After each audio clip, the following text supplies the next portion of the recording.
राम राम हरे हरे। इसमें श्लोक संख्या 22, 23 और 24, इन तीनों को एक साथ रखा है प्रभुपाद ने, क्योंकि इन तीनों श्लोकों में गजेंद्र ये बताते हैं कि भगवान किस तरह से इस संसार की सारी चीजों को सप्लाई करते हैं। उनसे ही सारी चीजें आती हैं। सब जन्म मुझी से पाते हैं और लौट मुझी पाते हैं। सब कुछ को सप्लाई करके वो इससे भिन्न भी रहते हैं। तो उन्होंने बताया था, जैसे हम डिस्कस किया, यस्य ब्रह्मादयो देवा वेदा लोकाश्चराचरा नाम रूप विभेदेन फल व्याचय कल्या कृता। जिनकी एक अंश के अंश से ब्रह्मा, शिव जी, इंद्र इत्यादि सब देवता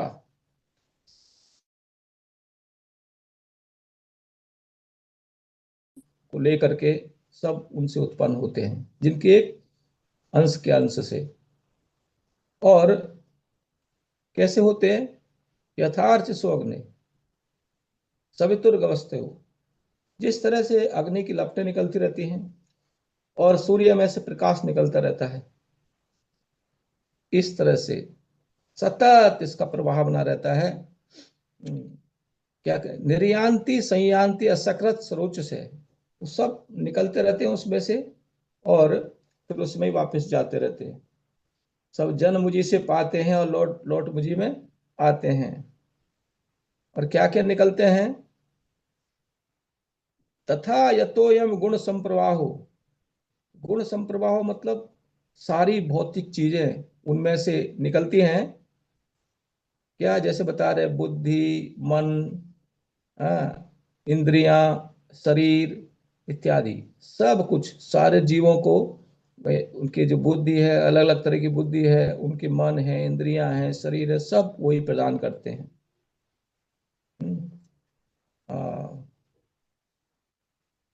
सवई न देवा असुर मर्त्य त्रियग।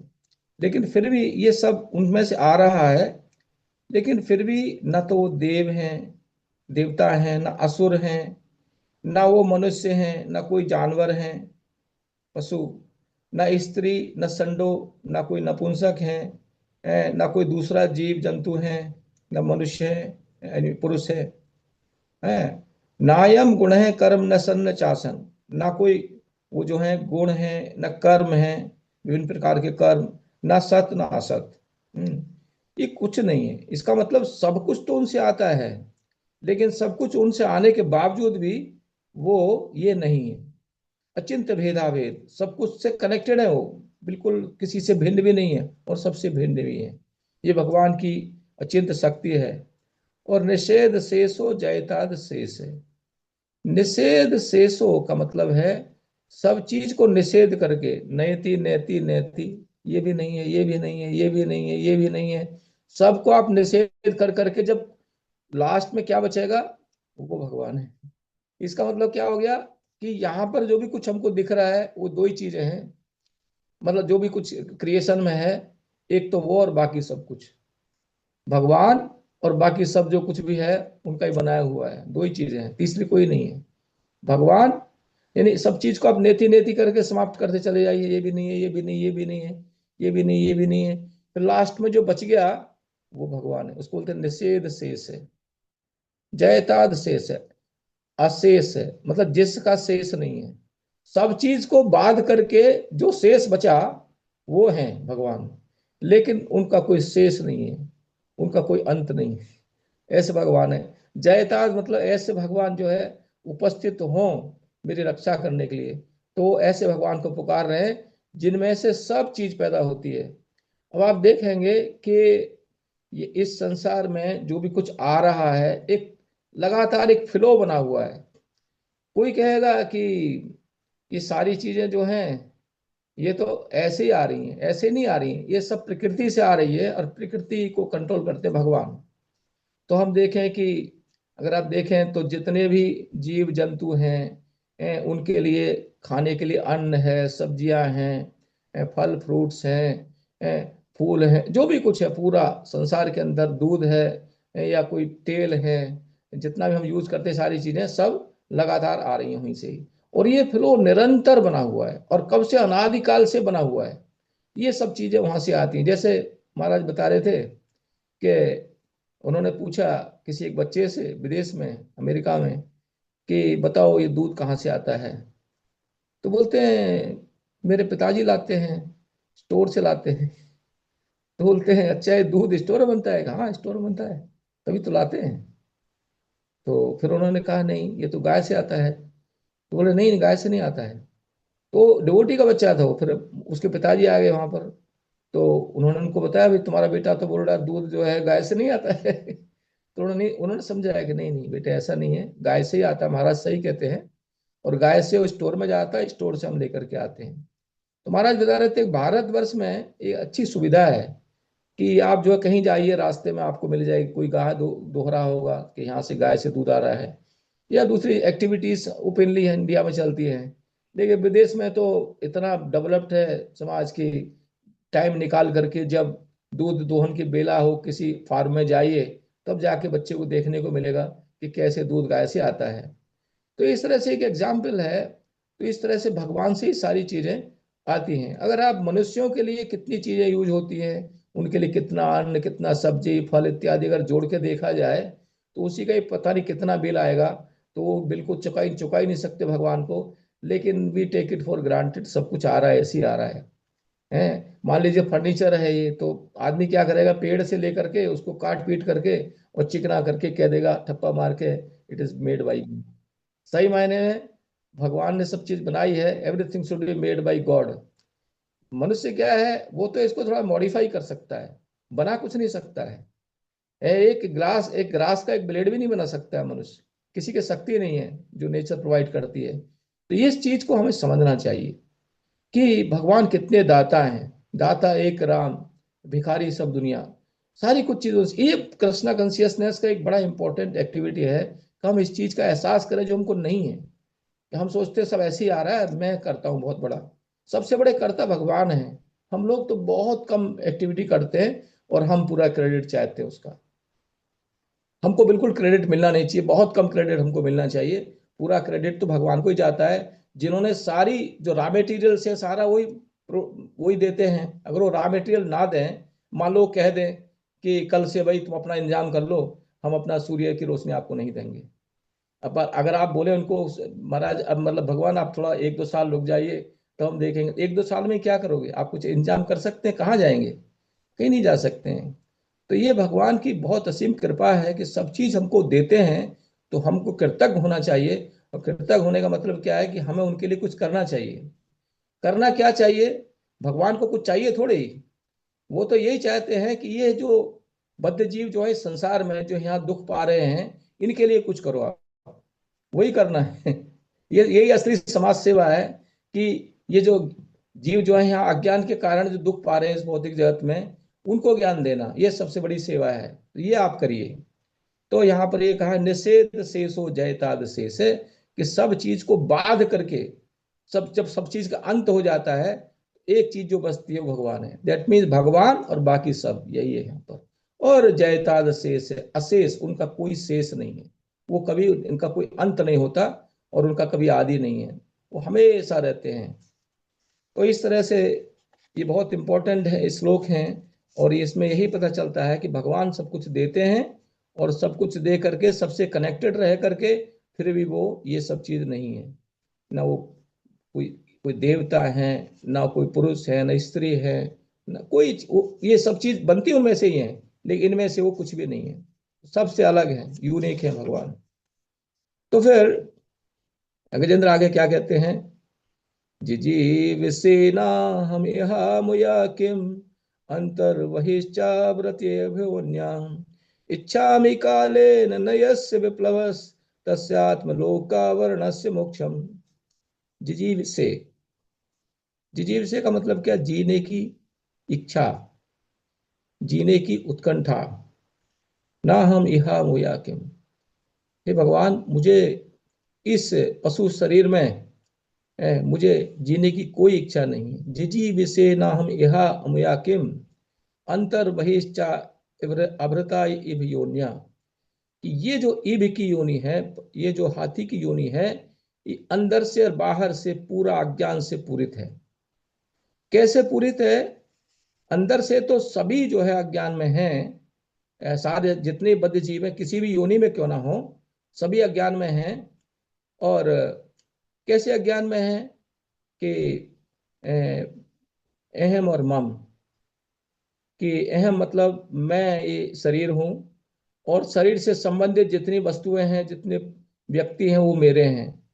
ये सबसे बड़ी मूर्खता है। ना तो हम ये शरीर हैं, ना शरीर से संबंधित कोई चीजें हैं। हम तो एक शुद्ध आत्मा है, जीवेर स्वरूप है कृष्ण नित्यदास। तो मेरा संबंध भी असली संबंध भगवान से है। वो शाश्वत संबंध है मेरा भगवान से। और संसार की चीजों से या संसार के व्यक्तियों से मेरा संबंध है, वो टेम्परेरी है, इसी जीवन का है। लेकिन भगवान से मेरा सनातन संबंध है। सही मायने में हमारा कोई है तो भगवान है, और वो हमेशा हमारे साथ में परमात्मा के रूप में रहते हैं, कभी हमारा साथ नहीं छोड़ते। तो ये जो है हमारा अज्ञान है, और ये अज्ञान जो है जाना आसान नहीं है, वेरी डिफिकल्ट। जब तक हम भगवान की भक्ति करके इस अज्ञान के बाहर नहीं आएंगे, तब तक हमारा निस्तार नहीं होगा।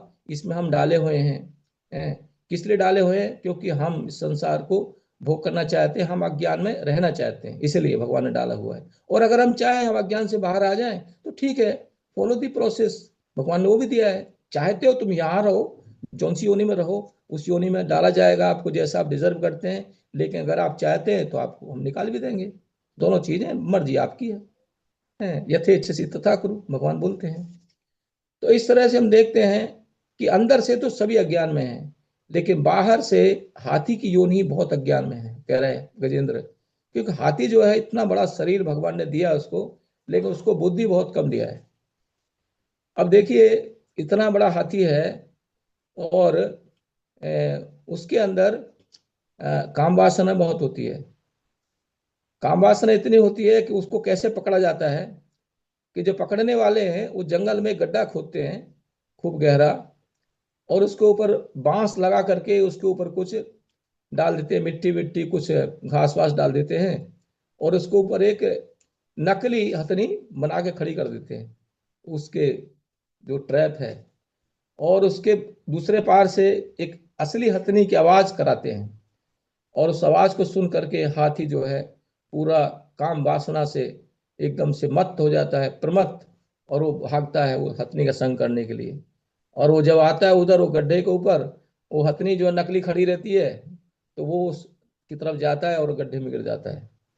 और जब गड्ढे में गिर जाता है तो बहुत दिन तक उसको खाना पीना कुछ नहीं दिया जाता, तो वो बिल्कुल एकदम से कमजोर पड़ जाता है। फिर उसको थोड़ा ऐसे रास्ता बना करके उसको बाहर निकाल करके, और फिर उसको काबू में कर लिया जाता है। और फिर आदमी जो है उसको ऊपर चढ़ करके और अपनी जो है जीविका कमाता है। तो इस तरह से हम देखते हैं कि हाथी जो है, उसको जो है एक आदमी, जिसको अगर चाहे तो महावत को उठा करके फटाक से फेंक दे हाथी, लेकिन वो उसको काबू में कर लेता है।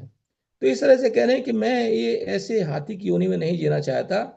तो फिर क्या चाहते हैं? इच्छा में काले नयस विप्लवस, मैं ये चाहता हूं कि काल के द्वारा जिस चीज का अंत नहीं होता, किस चीज का? तस्आत्म लोकस्य, तत्सात्म आलोकस्य वर्णस्य मोक्षम, आत्मा का जो आलोक है उसके आवरण से मुझे मोक्ष चाहिए।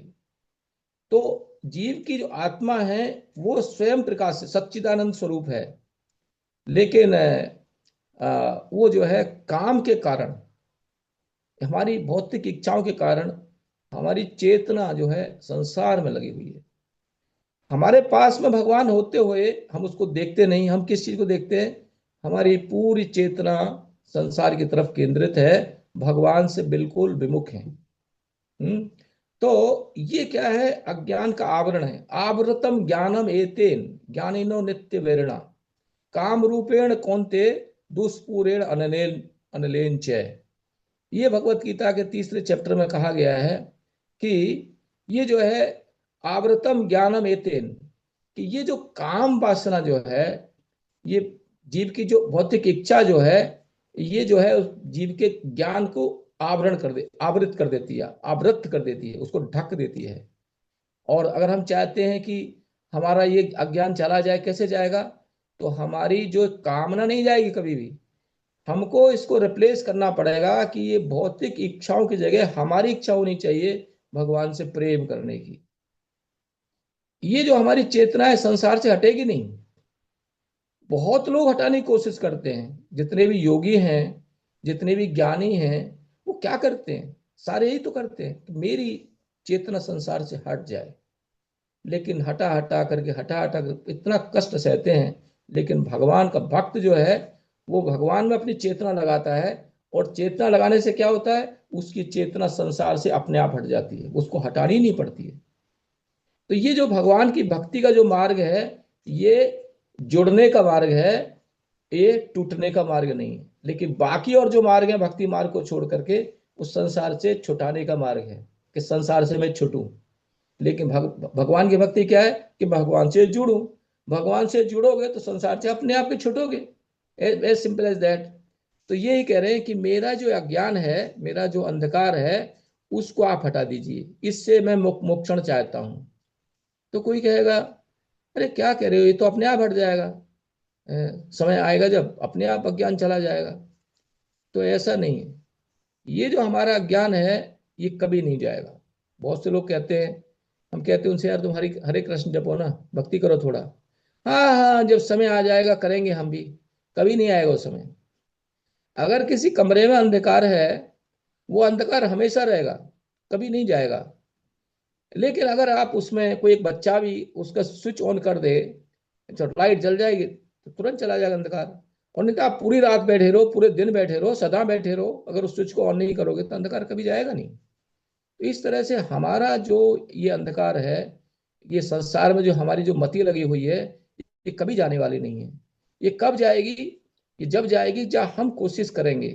तो उसी को कहते हैं ना, उद्यमेण ही सिद्ध्यंते कार्याणि न मनोरथ ही, न ही सुप्त सिंह से प्रवसंती मुखे मृगा। कि संसार में कुछ भी चीज प्राप्त करना है तो उद्यम करना पड़ेगा।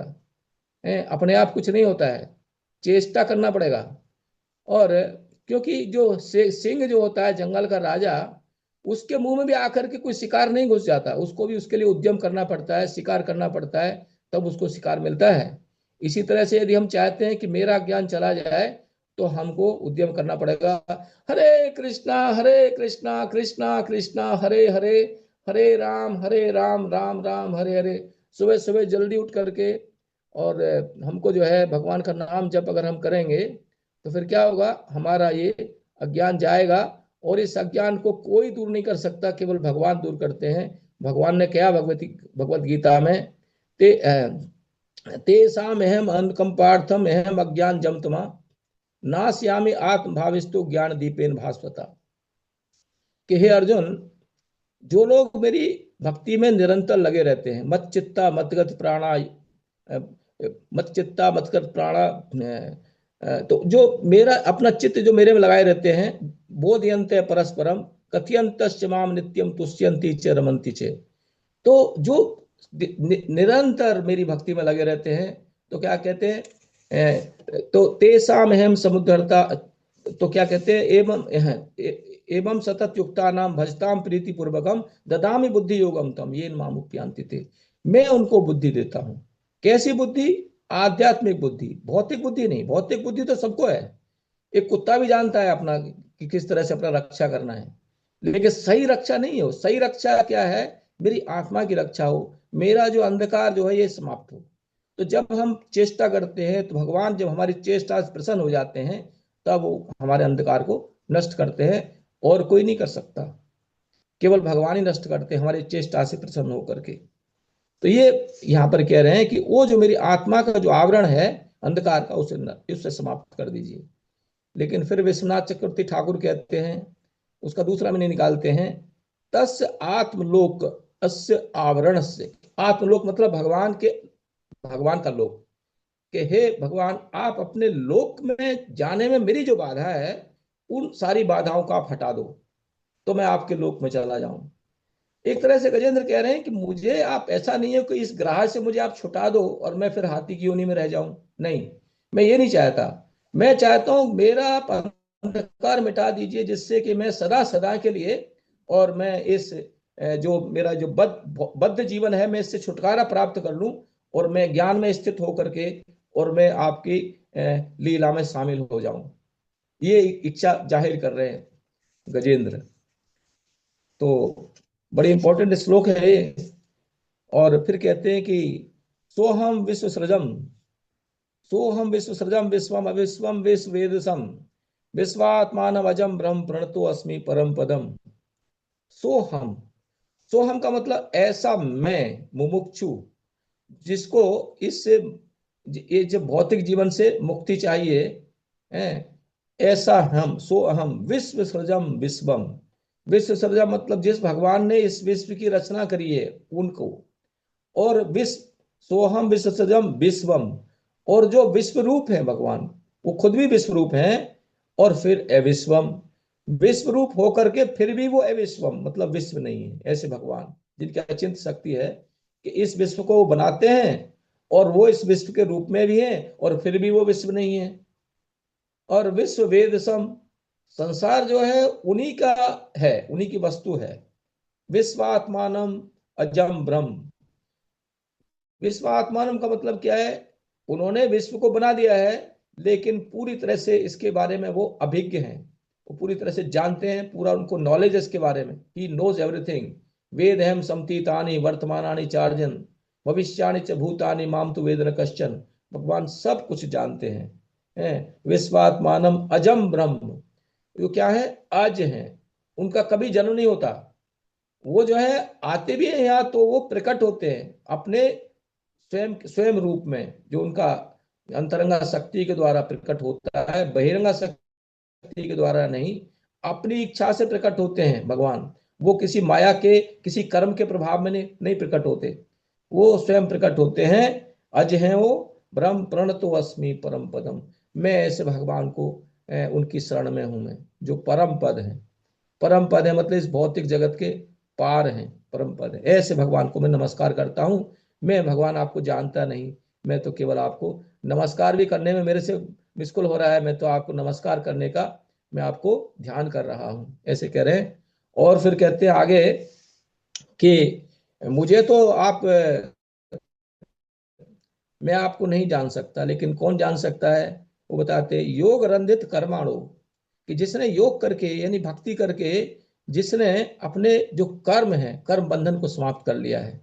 तो ये कर्म जो है भगवान कहते हैं इसके बाद में कि कर्मणो अपि बोधव्यम बोधव्यम च विकर्मण अकर्मणश्च बोधव्यम गहना कर्मणो गति।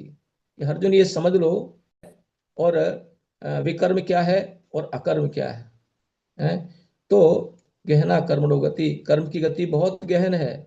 तो एक तो होता है कर्म, कर्म तो सब करते हैं संसार में कुछ फल प्राप्त करने के लिए जो काम किया जाता है, एक्टिविटी, वो कर्म है।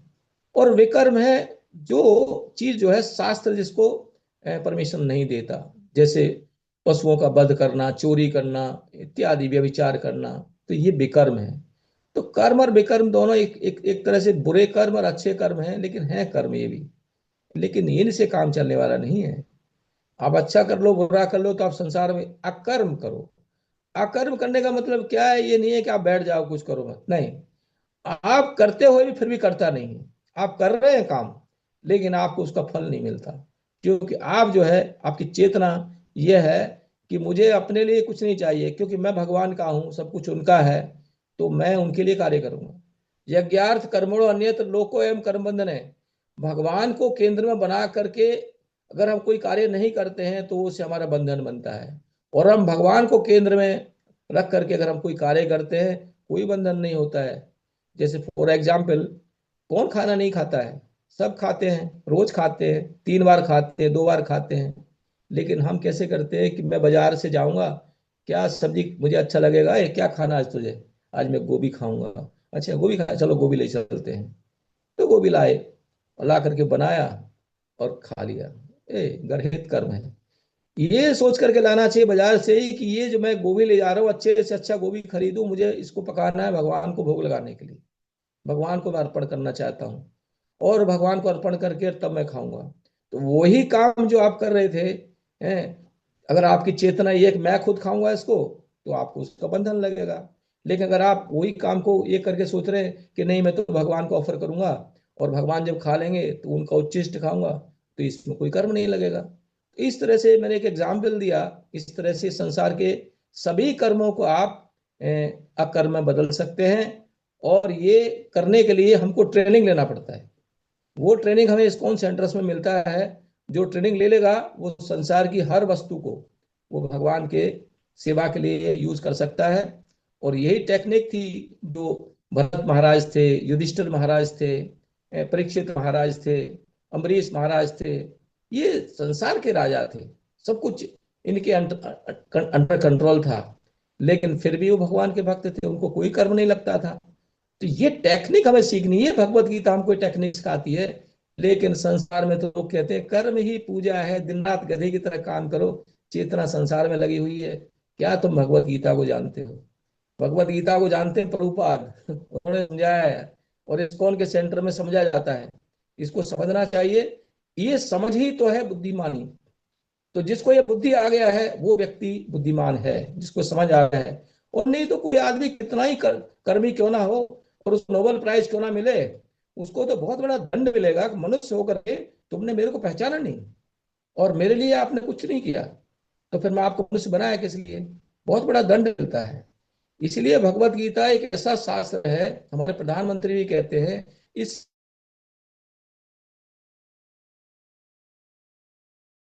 इतने लोगों को पता है कि ये कब गिफ्ट बनती है भगवत गीता। लेकिन डेफिनेटली आप इस्कॉन में अगर जाएंगे कुछ समय के लिए आप समझ पाएंगे कि कैसा गिफ्ट है, अनमोल गिफ्ट है, इसका कोई कीमत नहीं है। तो, तो योग रंजित कर्माणु, जब हम इस तरह का कार्य करते हैं, भक्ति में कार्य करते हैं, तो हमारे कोई कर्म नहीं बनता। हालांकि हम काम करते हैं संसार में, लेकिन कोई उसका फल हमको नहीं मिलता। और हमारा अब का कर्म तो बनता ही नहीं। पीछे हमने जितने कर्म किए हैं वो भी सब समाप्त हो जाते हैं। और आगे को कोई कर्म नहीं बनता। ऐसा एक ये जो है एक्टिविटी है भक्ति योग जो है। और हृदय योग विभाविते, इस तरह से हमारा हृदय पवित्र हो जाता है भक्ति में कार्य करके। तो इस तरह से जब हम काम करते हैं, योगिनो यम प्रपश्यन्ति, योगी लोग जो है भगवान के भक्त इनको देख सकते हैं। तो कैसे देखते हैं? प्रेमांजन छुरित भक्ति विलोचने न संत सदैव हृदय शुभलोकयन्ति यम श्याम सुंदरम अचिंत गुण स्वरूपम गोविंदमादि पुरुषम तम हम भजामि। प्रेमांजन छुरित भक्ति विलोचने न, जिनका आंख जो है प्रेम के अंजन से छुरित है, हमको हमेशा देखते रहते हैं। तो हम नहीं देख सकते अभी, क्योंकि हमारा जो चेतना शुद्ध नहीं है, हमारा हृदय शुद्ध नहीं है। चेतो दर्पण मार्जनम करना पड़ेगा। हरे कृष्णा कृष्णा कृष्णा हरे हरे, हरे राम राम राम हरे हरे। हम ये करेंगे तो हमारा हृदय शुद्ध हो जाएगा और हम इन इंद्रियों से हम कैच कर सकते हैं भगवान की जो ज्ञान है, भगवान की जो उपस्थिति है उसको हम कैच कर सकते हैं, यहाँ बैठे बैठे कैच कर सकते हैं। ये मनुष्य जीवन का उपलब्धि है, ये मनुष्य जीवन की कह सकते हैं कि उसका यूटिलिटी है।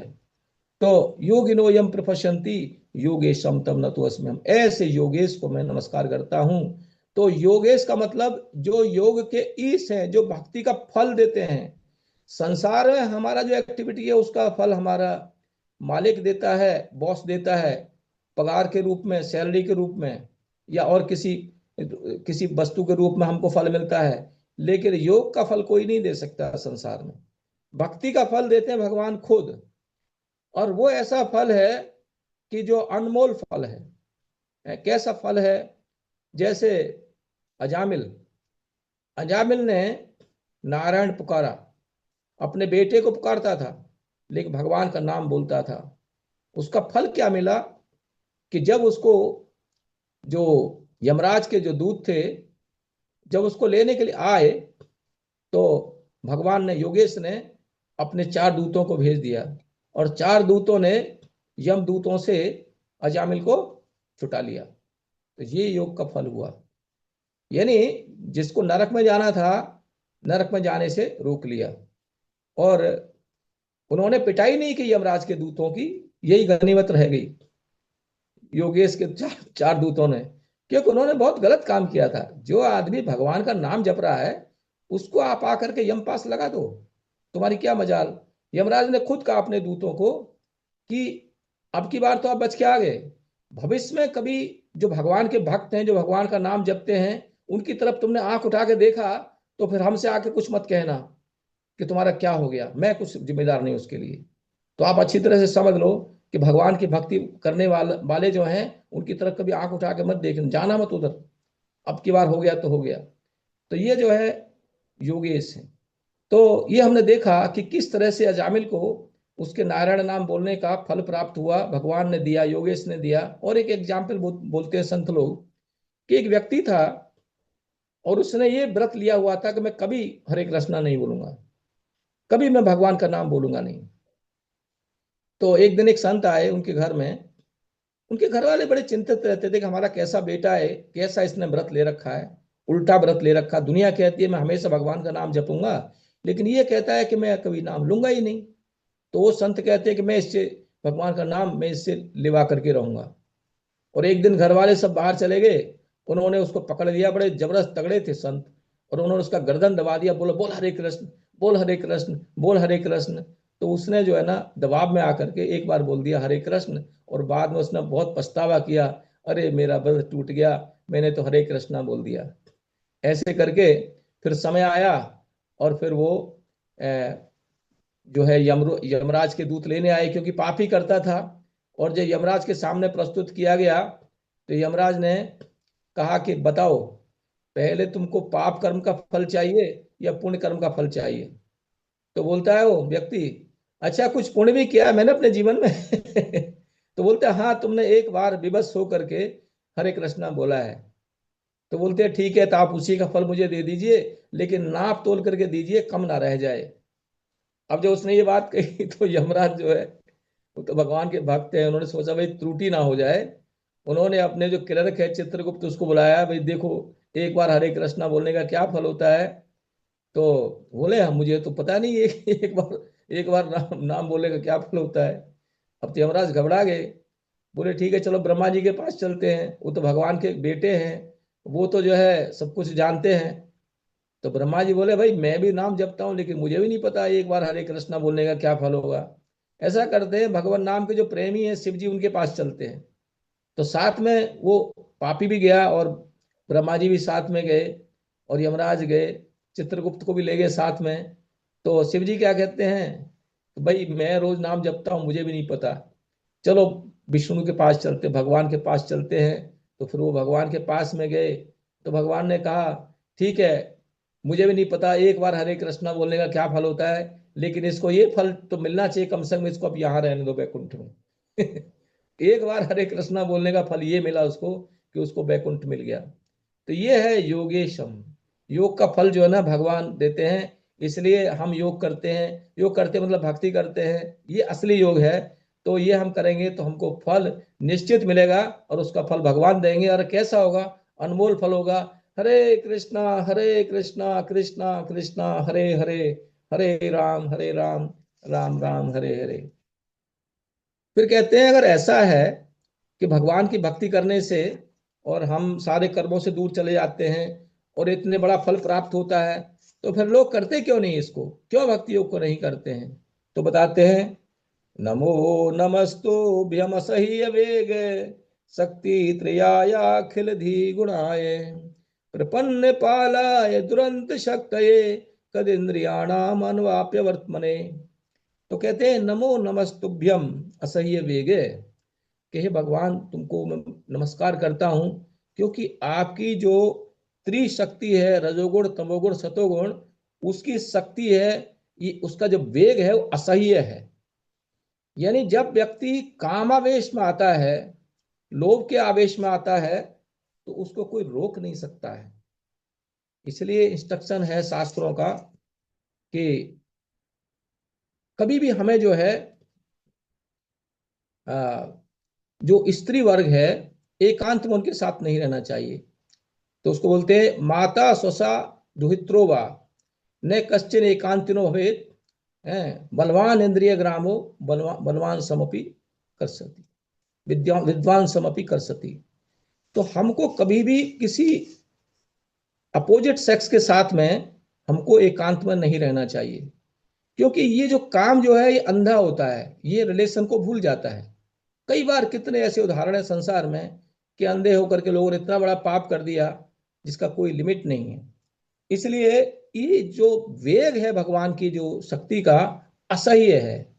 ऐसा वेग होता है कभी कभी इंद्रियों का कि उसको आदमी रोक नहीं पाता। और उसी के कारण क्या होता है, अखिल धी गुणाएं, संसार को बहुत पूरी तरह से सारे विषयों को भोगना चाहता है। तो जिसका मन विषय भोग में लगा हुआ है, जो भोगी है वो योगी कैसे हो सकता है? जो योगी है वो भोगी नहीं हो सकता है, वाइस वर्सा, ये पक्का है। और कोई कहेगा कि अगर मैं केवल योग ही करूंगा तो फिर मैं जिंदा कैसे रहूंगा?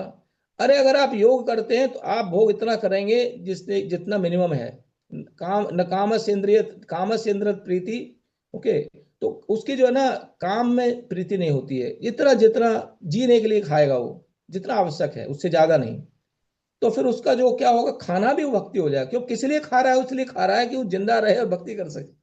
तो उसका फिर खाना खाना थोड़ी भोग नहीं हुआ, वो योगी हो गया। तो इस तरह से हमको योग में लगना चाहिए। और यदि हम भोग में लगे हैं तो असह्य वेग, तो भगवान की जो शक्ति है, जो माया शक्ति है, उसका वेग जो है असह्य है। दैवी ऐसा गुणमयी मम माया दुरत्या, मामे वे प्रपद्यन्ते माया में तम तरंतिते। इतना ज्यादा है कि यत तो अपि कौन्ते पुरुषस्य पश्चित है, इंद्रियाणि प्रमाथीनि हरन्ति प्रसभम मने। कि जो आदमी पूरी तरह से कोशिश कर भी रहा है अपनी इंद्रियों को हटाने का, इंद्रिय विषयों से, फिर भी इंद्रियां इतनी शक्तिशाली हैं, उसके मन को हर लेती हैं। इसलिए तानि सर्वाणि संयम में युक्तासीत मत मत मत पर है, बसे यस्य इंद्रियाणि तस्य प्रज्ञा प्रतिष्ठिता।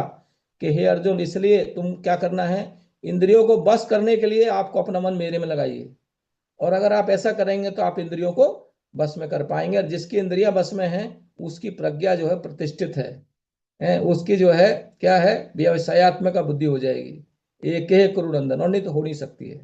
यानी भगवान की भक्ति करे बिना हमारे चित्त को कोई हटा नहीं सकता। संसार से हट भी जाएगा तो उसका कोई फल मिलने वाला नहीं है। फल तभी मिलेगा कि जब हमारा चित्त भगवान में लगेगा। तो अगर हम ऐसा करेंगे, भगवान में अपना चित्त को लगाएंगे, तो प्रपन्न पालाय तुरंत सक्तये। फिर भगवान जो है ऐसे शरणागत के लिए वो प्रणत पाल हैं। अपने जो शरणागत की रक्षा करने वाले हैं, न मे भक्त प्रणश्यति। अपने भक्त की रक्षा करने में कभी भगवान कोई आलस नहीं करते। तुरंत शक्ति है, पूरा उनका शक्ति जो है उसको कोई मेजर नहीं कर सकता अपने भक्तों को, भक्तों की रक्षा करने के लिए। आप कितने उदाहरण है संसार में कि जिन्होंने, जहां भगवान ने आकर के अपने भक्तों की रक्षा करी है। अब गजेंद्र की तो रक्षा ही तो कर रहे हैं आकर के, हैं। और इस तरह से प्रहलाद महाराज की रक्षा ही तो करी थी, द्रौपदी की आकर के रक्षा ही तो करी थी। प्रपन्न पालाय दुरंत शक्तये कदिंद्रियाणाम अनवाप्त वर्तमने। भगवान जो है उनको कभी कद इंद्रियों से, दूषित इंद्रियों से कोई प्राप्त नहीं कर सकता। प्रहलाद महाराज ने कहा अपने पिता से, मतिर न कृष्णे प्रत्यय सतो वा मिथो विपद्येत ग्रह वृता नाम अदांत गोवी विस्ताम तविश्रम पुनः पुनः चर्वित चरुणाम। के हे मेरे पिताजी असुरवर्य हैं, ये जो जिन लोगों का मन जो है ना, जो संसार में लगा हुआ है, वो लोग जो है ना, उनको खुद समझने से समझ में नहीं आता है भगवत गीता। कोई और समझाए तो भी समझ में नहीं आता है। क्योंकि वो क्या समझ रहे हैं, वो संसार में उनका लगा हुआ चित्त। तो वो तो क्या है, संसार को भोगने में पुनः पुनः चरवे चरवणा नाम, वो निकल नहीं सकते। यदि आपको मुक्ति चाहिए दुखों से, तो पहले थोड़ा सा आपको सेल्फ कंट्रोल करना ही पड़ेगा, थोड़ा सा विषयों से दूर हटना ही पड़ेगा। आपको कम से कम 4 नियम का पालन करना पड़ेगा, थोड़ा सा तप करना पड़ेगा। अगर तप नहीं किया, विषयों से इंद्रियों को हटाने का बिल्कुल कोशिश नहीं किया, तो क्या करोगे आप, कि जैसे आप जो है ना, जो राख होती है, राख में घी डालने से थोड़ी कुछ होता है। या फिर बाल्टी का नीचे से आपने पैदा निकाल रखा, ऊपर से कितना ही पानी डालो सब नीचे से जाता रहेगा। अरे पैदे में आप थोड़ा सा छेद रखो, ठीक है, तो पानी खूब आ रहा है तो थोड़ा निकलेगा, फिर तो भरेगी बाल्टी। जब पूरा ही खोल रखा नीचे से पैदा, तो जितना पानी डालोगे सब नीचे निकल जाएगा, कुछ इकट्ठा होगा ही नहीं उसमें। तो इसलिए विषयों से अगर हम थोड़ा सा मन को हटाएंगे नहीं, और हम ऐसे ही भक्ति करेंगे कि मैं भक्ति कर रहा हूँ, तो भक्ति वक्ति कुछ नहीं है, वेस्टेज ऑफ टाइम है। तो भोग भी कर रहे हैं और योग भी कर रहे हैं, ऐसे थोड़ी हो सकता है। तो अगर आप जो है योग करना है तो भोग छोड़ना ही पड़ेगा। दोनों चीज एक साथ नहीं हो सकता। आप दो नावों पर पैर थोड़ी रख सकते हैं, इस नाव पर भी पैर रखा है, इस पर भी पैर रखा है, तो आप तो गिरेंगे समुद्र में। तो ये कह रहे हैं, तो हम दूषित इंद्रियों से भगवान को नहीं प्राप्त कर सकते, उनको शुद्ध करना ही पड़ेगा। तो कहते हैं नायम वेद समात्मानम यत् शक्त्या हम दिया हतम तम दुरत्य महात्म्यम भगवंतमितो अस्मि हम। तो कहते हैं कि नायम वेद समात्मानम, कि जीव जो है वो अपने को नहीं जानता कि मैं आत्मा हूं। यत् शक्त्या हम दिया हतम, तो इसके कारण क्या है, फिर जब ये नहीं जानता कि मैं आत्मा हूं तो ये समझता है मैं शरीर हूं, इससे उसकी जो बुद्धि जो है वो हर ली जाती है। तो ऐसा जो भगवान है, तम दुरत्य महात्मम, तो भगवान जो है जिनकी जो शक्ति जो है उसकी कोई गणना नहीं की जा सकती, दुरंत शक्ति है भगवान तमितो अस्मि, हम ऐसे भगवान की हम शरण लेते हैं जिनको हम नहीं जानते और हम अपने को भी नहीं जानते, और हमारा जो चित्त है संसार में लगा हुआ है।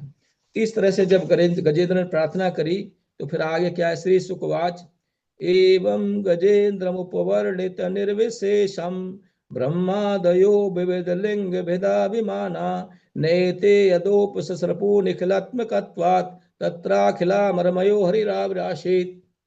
तो जब गजेंद्र ने ऐसे निर्विशेष भाव से, यानी किसी का नाम नहीं लिया, उन्होंने भगवान के गुणों को प्रकट, गुणों का वर्णन करके भगवान को जब पुकारा, तो ब्रह्मा शिव इत्यादि जो कि अलग अलग अस्त्रधारी हैं, ब्रह्मा जी कमंडल धारण करते हैं, शिव जी जो हैं वो त्रिशूल धारण करते हैं, और आपके इंद्र जो हैं वो अपने साथ में क्या रखते हैं, एक आयुध है, क्या बोलते हैं उसको, ये वज्र, वज्र धारण, वज्री। तो ये अलग अलग इनके ये हैं, हथियार हैं। तो ये सोच रहे थे कि हमको बुलाएं, कि मेरे को त्रिशूल धारण करने वाले शिव जी आए मुझे, या फिर कमंडल धारी जो है ये ब्रह्मा जी आए, या ये जो आए ये इंद्र आए। तो ऐसे किसी को स्पेसिफिकली उसने नहीं बुलाया, सिर्फ भगवान को बुलाया। तो जब ये कोई नहीं आया, इनमें से कोई देवता नहीं आया, तो फिर क्या, नए ते यदोपसपु निखिलात्मकत्वात्, क्योंकि सबके हृदय में वास करते हैं भगवान, तत्रा अखिल मरमयो हरिराविरासित, तो जिसके अंदर सारे देवता हैं वो भगवान जो है वहां पर गजेंद्र के पास में आ गए। तो तम तद्वदार्थम उपलब्ध जगन निवास, तो उन्होंने देखा कि बहुत आर्थ है गजेंद्र, बहुत दुख में है।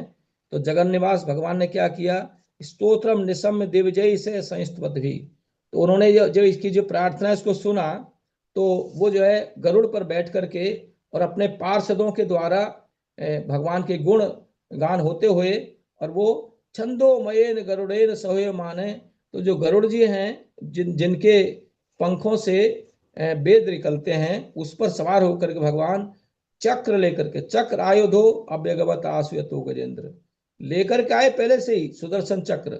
उनका भक्त जो है आर्त है, तो वहां आए जहां पर गजेंद्र था, और आकर के क्या किया, जब देखा कि हाँ गजेंद्र पर आ रहे हैं भगवान, तो सैकड़ों हजारों 1000 वर्ष से युद्ध कर रहा था गजेंद्र, तो सो अंत सरसी उबरेल ग्रहित आर्तो, तो उसने जब देखा कि उसके जो लेक जो थी उसके अंदर जब ग्राह के द्वारा वो पकड़ा गया था गजेंद्र, और उससे बहुत दुख हो रहा था उसको, दृष्टवा गरुत्मति हरिम खात पाच चक्रम, जो उसने देखा भगवान अपना सुदर्शन चक्र लेकर के गरुड़ पर सवार होकर आ रहे हैं, तो उसने देख करके वो तो क्षिप्य सांबुज करम गिरमाह कृच्छात, उसने अपनी सूंड से उसमें एक कमल नाल है उसको उठा लिया, कमल को, और ऐसे उठा करके और उस भगवान को ऑफर कर दिया, और बड़े दुख के कारण कराह करके कहा नारायण अखिल गुरु भगवान नमस्ते, हे भगवान आपको मेरा नमस्कार है, हे नारायण सबके आप गुरु हैं, सबको मेरा नमस्कार है। ऐसे बहुत आर्त भाव से गजेंद्र पुकारे। तम बीक्ष पीड़ तम अजय सहसावतीर्य, तब उन्होंने, जब भगवान ने देखा कि मेरा भक्त बहुत दुखी है, तो उन्होंने गरुड़ से बोला तुम हटो साइड में, और गरुड़ से कूद गए भगवान कि तुम तेजी से नहीं चल रहे हो, और ऐसे लेकर के सुदर्शन चक्र को भगवान दौड़े। तम वीक्ष पीड़ तम अजय सहसावतीर्य, और सग्रहा मासु सर से कृप्योजहार, उन्होंने ऐसे पकड़ के हाथी को और ऊपर उठा लिया हाथी को, और वो जो गज जो था उसने छोड़ा नहीं पाम को, वो साथ में ऊपर ऐसे हाथी को उठाया हुआ, तो उसका गज भी साथ में आ गया, और बाहर खींच के लाए भगवान। ग्रहात विपाटित मुखात अरणा गजेंद्रम, तो उन्होंने जो उसके मुख को इससे उस काट दिया और गजेंद्र को क्या किया, संपश्यताम हरे ममूचत उच्छ्रियाणाम। उच्छ्रियाणाम मतलब देवता लोग, जो जिनसे चमक निकलती है जिनके शरीर से, उनके देखते देखते उन्होंने गजेंद्र की रक्षा की ग्रह से। तो इस तरह से यहाँ पर ये चैप्टर समाप्त हो गया।